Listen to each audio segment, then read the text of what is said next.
Thank you, Chair. Honourable members, I beg to move that the draft Clean Heat Market Mechanism Regulation 2024, which were laid before the House on the 21st of November 2024, be approved. It is this government's mission to deliver warmer homes that are cheaper to run. Low carbon heating is key to our efforts to lower emissions. It is also central to how we alleviate fuel poverty. Our goal is to make energy fair and affordable for all by strengthening the nation's energy security and reducing our reliance on fossil fuels and international markets that we cannot control. This is at the heart of everything that we are trying to do as a department. We've experienced a particularly cold start to 2025, and we can no longer afford to leave consumers facing high energy bills and cold, drafty homes. That is why we're charting a way forward through our Warm Homes Plan. This is a new approach that will result in millions of homes being upgraded and lower energy bills for families across the country, at the same time as backing British businesses, creating new opportunities for jobs and skills in every part of the country. And we are running at this. Already, we have set in motion the development of new standards for minimum energy efficiency in the private and social rented sector, which will lift 1 million people out of fuel poverty.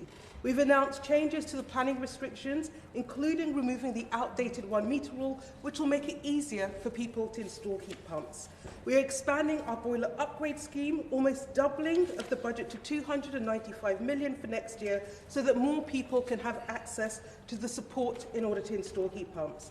And we're working with the Ministry of Housing, Communities and Local Government in order to make sure that we are building new homes that are future-proof. Making the transition to cleaner, cheaper heating is one of the most important challenges we face as a country, and we are absolutely determined to do it in a way that is ambitious, that is achievable, but critically that is absolutely affordable for consumers. Every household deserves the security of home that they can afford to heat, and heat pumps, we believe, have a key role to play in this.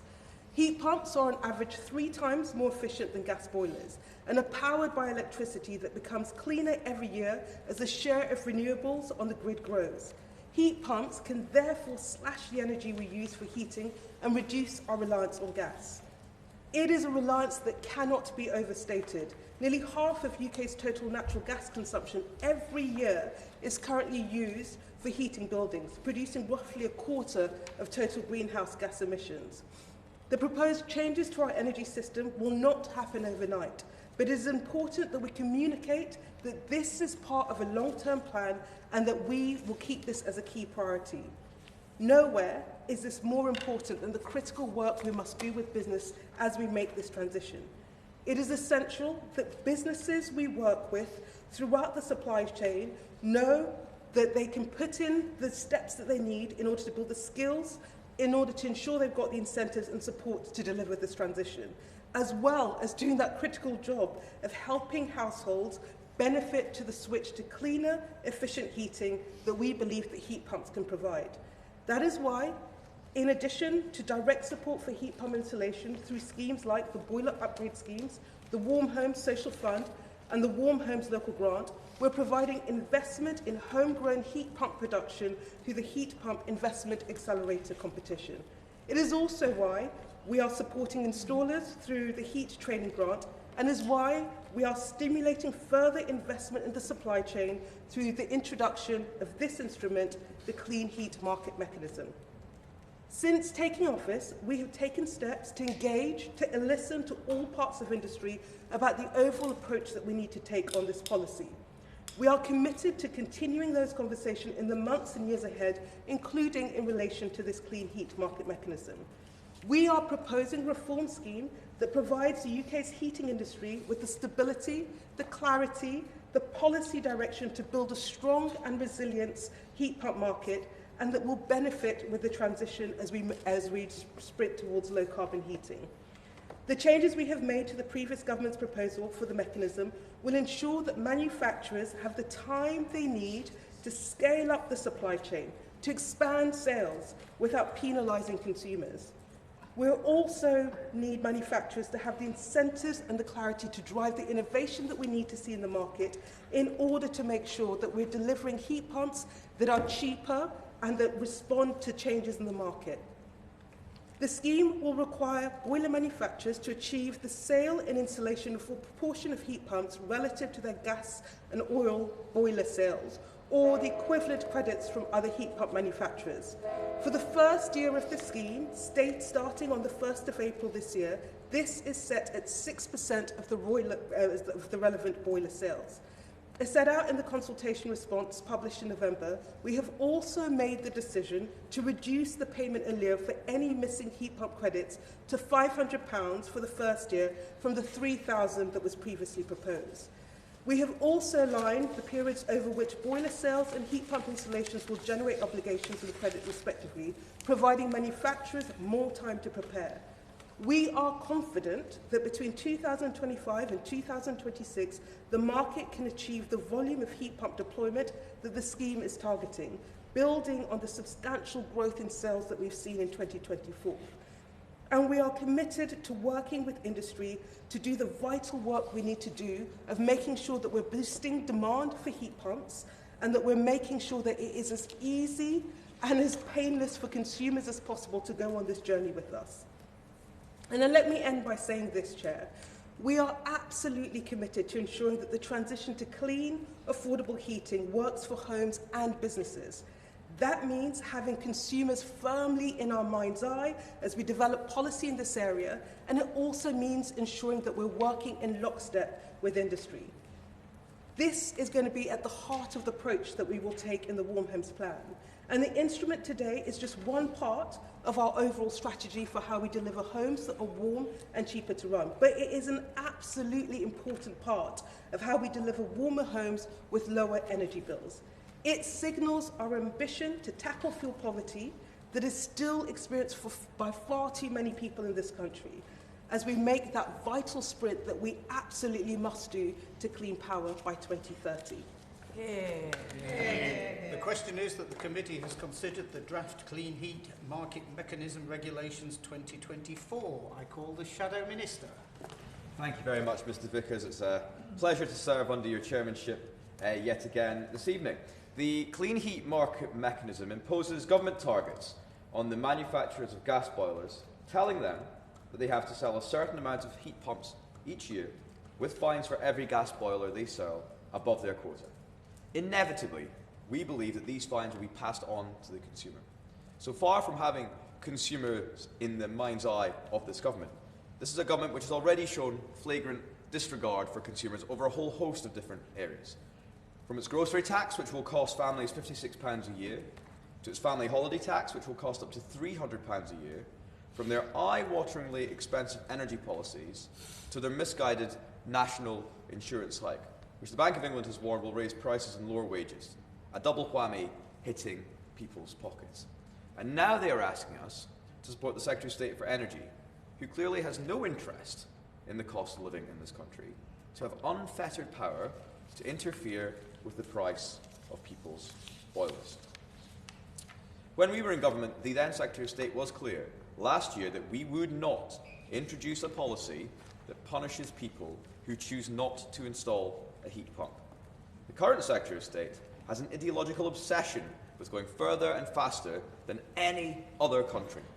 Handing him the powers to push up the cost of installing new gas boilers in this country is a recipe for piling extra costs onto consumers. And since people usually have to replace their boiler at short notice, this will come at a time when families are least expecting it and probably can least afford it. The British people will once again be forced to pick up the bill for this government's ideological approach to net zero. Around 1% of people in this country have a heat pump. Many of those who have chosen to install them are happy with them. If people want to spend their money to electrify their heating, then it is not our job in government to stop them from doing so. But government should not punish people if they don't want or cannot afford to make that switch. We were happy to give families a helping hand, which is why we increased the grant available through the boiler upgrade scheme by 50% to £7,500, making it one of the most generous schemes in Europe. Applications actually increased by 75% as a result.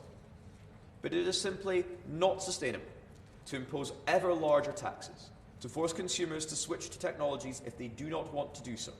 It is even more dangerous, considering the party opposite's plans will make electricity much more expensive, making electrified heating much less desirable. The Department's Electrification of Heat report, published last month, found that the average installed cost of a high-temperature heat pump was over £17,000. Even with the £7,500 government grant, that means the cost of installing a heat pump is around 3 times that of installing a new gas boiler. And that's before considering the extra hidden costs that go along with heat pumps, like more insulation, replacing radiators, underfloor heating, and more. And let's not forget that many properties are not and never will be right for a heat pump. The same Electrification of Heat report found that even 34% of homes recommended for heat pumps as part of the trial were found, in the end, not to be suitable. So in pushing up the cost for gas boilers for those who have no choice, those who are living in unsuitable homes like older properties or blocks of flats, those families will face an unavoidable and unjustified price hike. In government, we exempted households who weren't suitable for heat pumps for ever having to rip out their gas boiler. And if the briefings to the newspaper are correct, then of course we welcome the Secretary of State's decision to scrap the 2035 boiler ban. But it's plain to see that the government are simply replacing a boiler ban with a boiler tax, and that this SI will give the Secretary of State the power to increase the cost of new gas boilers and make things harder for people, even for those whose homes cannot be made suitable without tens of thousands of pounds of extra work done. Mr Vickers, during the election campaign, the Honourable Lady and her colleagues promised the British people £300 off their energy bills, a promise that we hear no Labour MP repeating at the moment. Then as soon as they got into government, they snatched the winter fuel payment away from millions of pensioners in poverty, taxed family farmers, and taxed North Sea oil and gas sector. And now they're taxing people's boilers too. The evidence is increasingly clear that the government's rush to decarbonise the electricity grid by 2030 will increase the cost of electricity in this country, so that all of those who have been told to move over to heat pumps, and in fact all of our constituents, will be facing higher electricity bills as a result. Last week, the Secretary of State said that we will only tackle climate change by working with other countries. But there is no sense in making your own people poorer and forcing hardship on them in the name of reaching net zero, because no other country will want to follow your lead. It is only by increasing prosperity and living standards you will convince the world's largest polluters to cut their emissions. And once ministers have snuck this power into the statute book, they'll be free to ramp up the fines dramatically in the years ahead in order to meet the Secretary of State's targets. In fact, if they are to meet their legally binding climate targets, they will have no choice but to ratchet up the fines and inflict more hardship on the British people. Ministers should be asking why they don't. Ministers should be asking people why they don't want heat pumps, not forcing people to have one by making gas boilers increasingly unaffordable. On this side of the House, we believe that consumers get the best products when they drive the market through choice. As the Secretary of State has said, an overtly centralised approach to net zero targets will slow down the take-up of new technologies, requiring ever larger subsidies and ever stricter punishments to force consumers to buy products that ministers in Whitehall have decided are right for them. This is why we have said that the carbon budget system needs a rethink. It is sending us down an increasingly prescriptive path, where government is telling businesses that they must sell a certain amount of a certain product by a certain date. It is central planning by the back door, and is leading to perverse incentives where ministers are presented with endless submissions which say we must implement this policy, not because it lowers costs for consumers or businesses, because it will help us meet our carbon budgets. That is wrong. And I'm afraid it is why ministers are before us today to push through a policy that they know will make life harder and more expensive for people across this country. Mr Vickers, when we were in government, we pushed back this policy because we were not willing to pile extra costs onto consumers, to force them into adapting and adopting technologies that they did not want. We said that free markets are a much better route to cheaper products and better technology, which actually improves people's lives. And if the government wants households to install heat pumps, they should let the manufacturers make the case to their consumers to convince them that they are worthwhile, and let the power of the market bring prices down naturally without endless government intervention. In this area, more than any other, we need to put living standards before ideology. But I'm afraid it seems that for this government, whether it's the family farms tax, their rush to shut down the North Sea, or their attack on educational standards, ideology seems to always come first. And that is why we cannot support the introduction of the boiler tax this evening. Thank you, Chair. Let me start by saying that the party opposite, when they were in government, were willing to see sky-high energy bills. The reality in the country today is that, quite frankly, for many people, they cannot afford the cost of energy. That is the reality they were happy to deal with. That is not a reality that we believe is either tenable or acceptable. It is one that we are determined to change. That is why we are making the sprint to clean power. That is why we're determined to deliver a warm homes plan that can deliver homes that are cheaper and warmer for consumers across the country. Now, let me address some of the points that were made that were, quite frankly, wrong. First of all, there will be no compulsion to impose heat pumps. Our job as a government and our job is to work with industry to make it as an attractive a proposition as we can for consumers. We will not force people to adopt this, but we believe that heat pumps are 3 times more efficient than gas boilers will be an attractive proposition for consumers. And what we've seen is demand for our boiler upgrade scheme has reached record levels in 2024. That's because consumers are starting to realise what we know from the evidence base, that this is absolutely a proposition that works for their pockets and that works for their homes. Our job is to make sure that it's not just the wealthy households that are benefiting from this, but that every single household across the country can. Let me debunk the second point that they made. This is absolutely, Chair, not a tax. There is no requirement for industry to impose costs on consumers. And we have worked very hard with industry in order to reform the proposal that was put forward by the party opposite, that industry absolutely hated, to get to a proposition that we believe will do the job of incentivising the market for heat pumps that everyone recognises we need to do, whilst protecting consumers. And then finally, in the end, we have got to get to the right solution for every household. We're not ideological about this. What we care about is getting consumers homes that are warmer and energy bills that are lower. And we will find a range of solutions that means that where heat pumps work, and we think it will work in the majority of households, including rural households, we make that as easy as possible for consumers to adopt. Where there are need for alternative technologies, we are keeping these under review so that we can make sure that there is the right solution for every single household. And let me end by saying this. The status quo is not tenable. The status quo is not one that the party opposite should be proud of, and quite frankly, one that we were absolutely disgusted to inherit. Our job is to now take the country on the journey that we need to. That is why we will not resolve from driving forward with our clean power mission, because in the end we have got to take ourselves off the roller coaster of international fossil fuel markets that we have no control over. And it is why we will drive forward our warm homes plan, and heat pumps and this clean heat market mechanism will be a key part of that. And so I ask honourable members, I commend this draft regulation to the House. Yeah. Tom Collins. Thank you, Mr Vickers. It's Chair to serve under your chairship, and I am staggered, quite frankly, by the criticism coming from the other side of this room.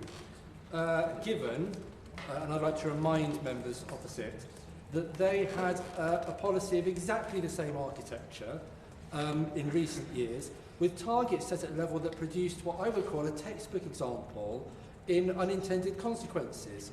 And I don't accept any attempt by the members opposite to rewrite history on this matter.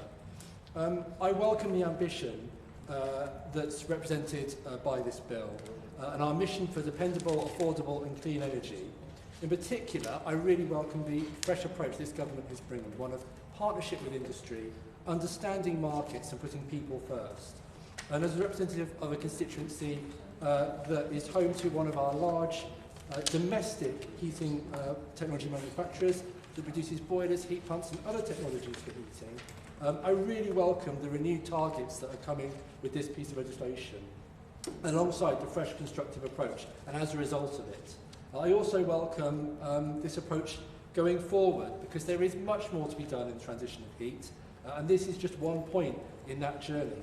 In particular, I would like to see us explore a future approach to air source heat pumps alongside other technologies, and I'm confident actually that we are now in the best possible place to navigate that way forward. So I'd like to thank the Minister for the approach that she has demonstrated with industry and with the market, and just ask that, if she's prepared to continue in that same spirit of partnership, openness and innovation that she has begun. Minister. Thank you to my honourable friend. We will absolutely approach it in the way that we have done. We know that we cannot do this on our own. We know that we must work in collaboration with industry. We have done that, which is what has got us to this point. And I think my honourable friend is also completely right to point out the flip-flopping from the other side. And I will quote you, the member for West Aberdeenshire and Kincardine, when he was in government, and talking about the clean heat market mechanism. The government backs the dynamism of industry to meet the needs of British consumers, which is why we are taking market-based approaches that puts industry at the heart of leading the transformation of the UK's heating market, while keeping consumers in the driving seat with choice. Through the planned low-carbon heat scheme, the clean heat market mechanism, no doubt, we will provide the UK's world-leading heating appliance industry with a policy framework that provides the confidence and incentives to invest in low-carbon appliances. That will make heat pumps a more attractive and a simpler choice for the growing numbers of British households. This is when the member opposite was enlightened. And it is a shame what happened to that guy, indeed, Chair. And it is a shame to see the party flip-flopping rather than doing what they know is right for the country and what they know is right for consumers. No one else is catching my eye. The question is that the committee has considered the draft Clean Heat Market Mechanism Regulations 2024. Yes. As many of that opinion say aye? Aye. To the contrary, no? No. Division? Lock the doors.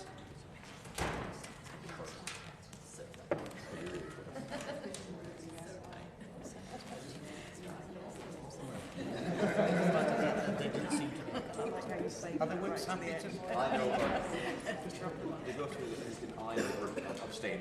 Are the whips happy to continue? Yes, right.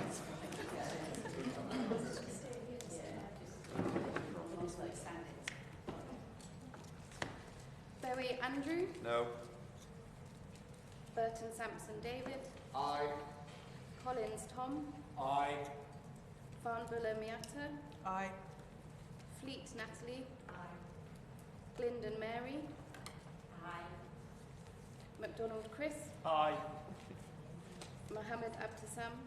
Aye. Morrissey Joy. No.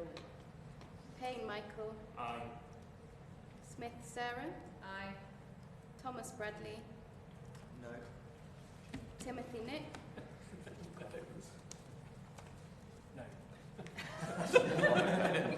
Turley Anna. Aye.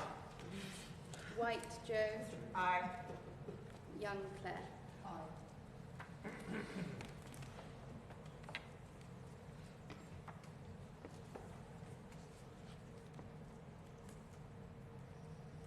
The ayes were 12 and the noes were 4, so the ayes have it. The ayes have it.